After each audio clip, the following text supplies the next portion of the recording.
మొటిమల గురించి ఒక ఆర్టికల్ ఇక్కడ చూస్తూ ఉన్నాం వెయిట్ న్యూస్లో. ముఖాన్ని ప్రతిరోజు 2 సార్లు శుభ్రంగా కడుక్కోవాలి. దీనివల్ల ముఖంపై మృత కణాలు తొలగిపోతాయి. అలాగని రోజులో ఎక్కువసార్లు ముఖం కడగొద్దు. ముఖాన్ని మృదువైన సబ్బుతో కడుక్కోవాలి. మెత్తని తువ్వాలతో సున్నితంగా తుడుచుకోవాలి. మొటిమలను తరచుగా గోళ్లతో గిల్లడం, చేతి వేళ్లతో తాకడం, గోకడం చేయొద్దు. దీనివల్ల సమస్య పెరిగే అవకాశం ఉందట.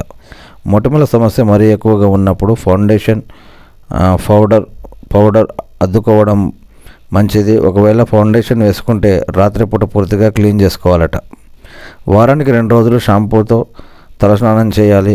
కొవ్వు ఎక్కువగా ఉండే పదార్థాలు, వేపులను తగ్గించాలి.